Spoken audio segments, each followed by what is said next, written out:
Hey guys, welcome back. My name is Urosh.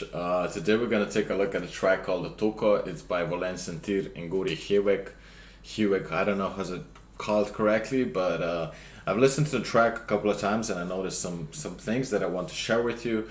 It's a very different song than the previous tutorial analysis from Volen Sentir, which I did. Arrival, right?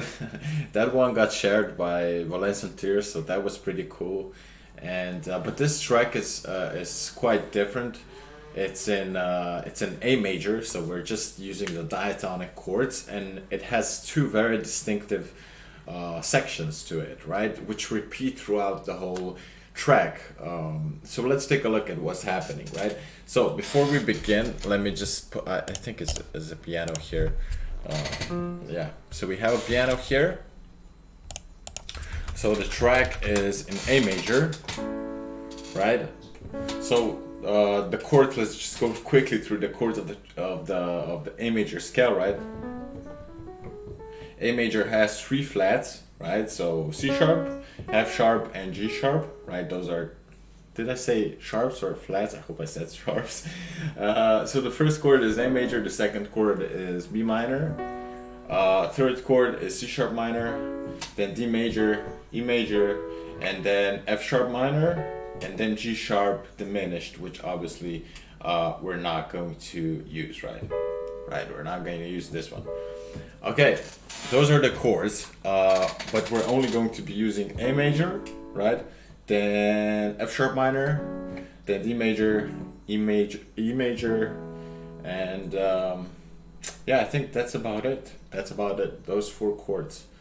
So, okay, let's take a look at, I hope you listen to the track. If you haven't, go check it out. It's a, really nice track. But yeah, let's listen to this where I marked it baseline. Let's just listen to it a bit.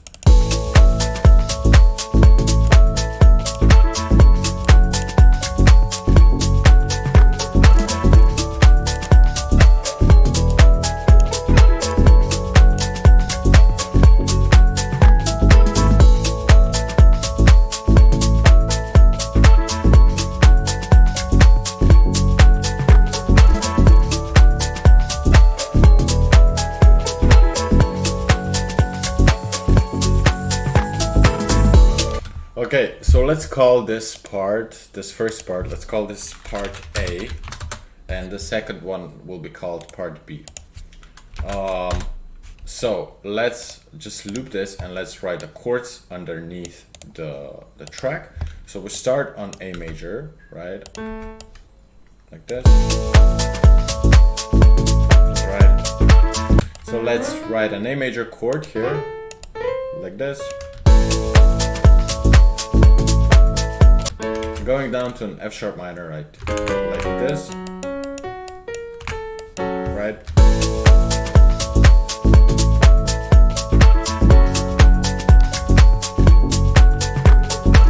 D major now.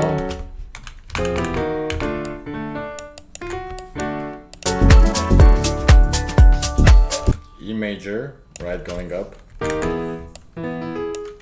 Back to F sharp minor, right, which is called deceptive cadence. Deceptive cadence in music, because this is a fifth, like the fifth chord of the dominant chord of the scale. So your ears are thinking we're going to go back to an A major, but we're going to an F sharp minor, right? Yes.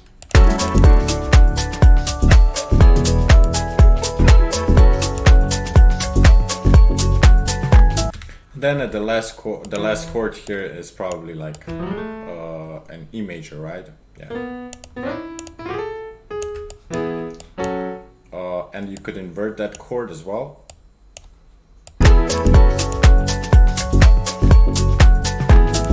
So you could invert it, go into a G sharp here.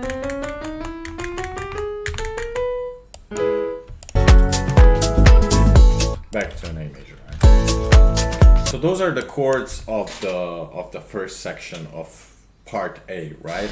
We're also having this background plug, which which is playing throughout the whole track, and it's basically a simple arpeggio, like,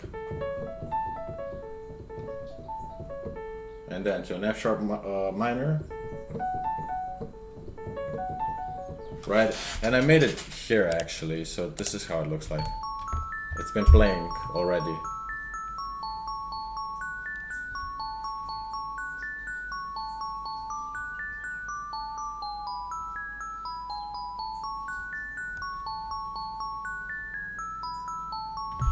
Right, so that's basically playing throughout the whole track, one of the main elements, even though it's in the background, it's quite constant. But the notes change depending on which chord is playing, right? So like this is how they play together.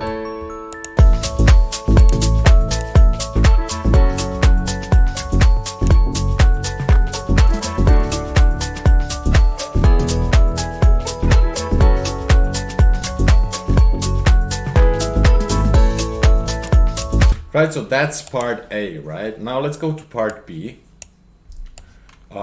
Again, we have different chords though, right? So let's write the chords for part B. So instead of going back to an A, the part B starts on D major, right? And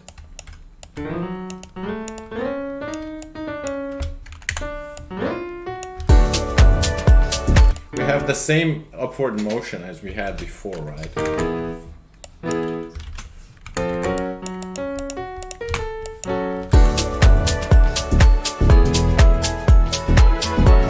Here we go to an A part.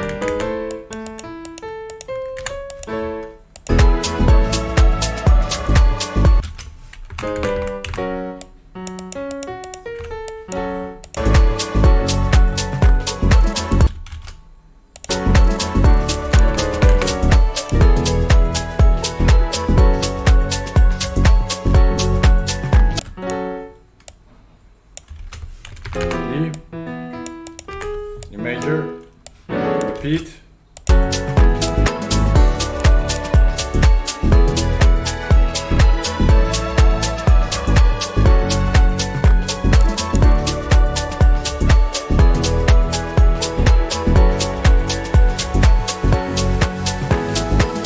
Okay, so let's look at both of these chord progressions, right? This is how it actually look like. We have the, as you can see, the first chord progression of part A. It already has kind of like a part B in it. When you think of the chords, we have this upward motion, right? And then at the part B, we're just repeating it. Dum, dum, dum.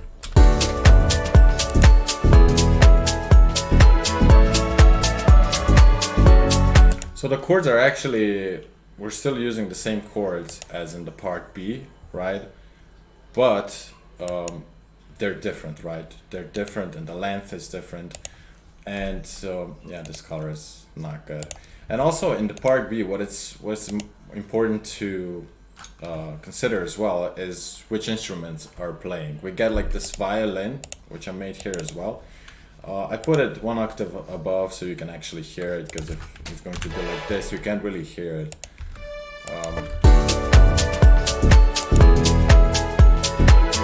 So I'm just going to put it one octave up.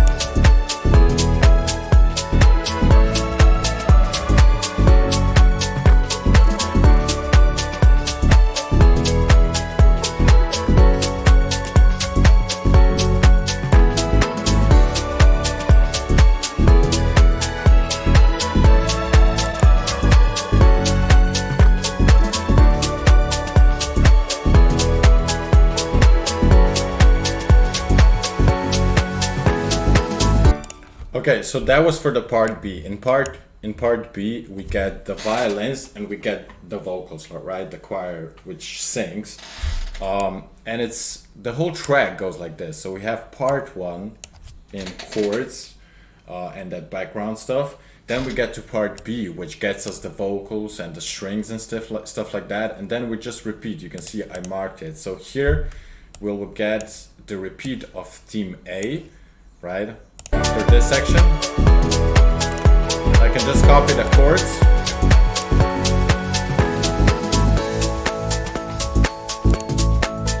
without, so when we repeat the theme, it's without the vocals.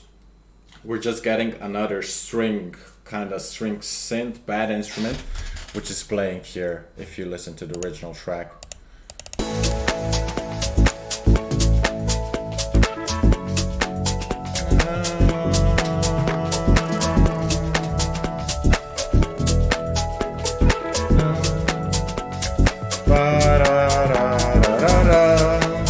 So we get that, I totally fucked it up. We get that vibe, and then when part B comes here again, we get the same, it's like the same instrumentation as before. We get the strings again and the choir again. Like if I just play it, you will hear that it's the same.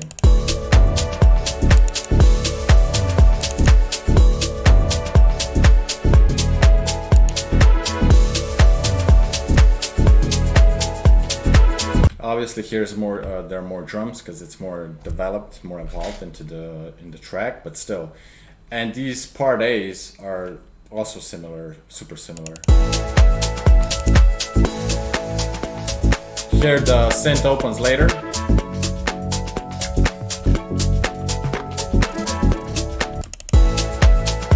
And this part B again. So yeah, that's like the main essence of this track, is you have two distinctive parts which are basically repeating, right? Until here. So in the beginning, if you took the intro, we have the theme A, which starts here, then it repeats 2 times or 4 times, whatever you want to call it. And then we get to an A-B section, A-B, A-B, and then it's just A. If that makes sense, right? But yeah, it's a very cool track. You could make a pop track out of this track, because the songwriting is, it's just not like 4 chords and that's it. But it, like I said, you have this A, B, and stuff like that. So yeah, that's just quick analysis of this track. I hope you liked it. Let me know in the comments what you think, and talk to you soon, guys. Hope you like the new setup. I need to get some more stuff. But yeah, talk to you soon, guys. Bye.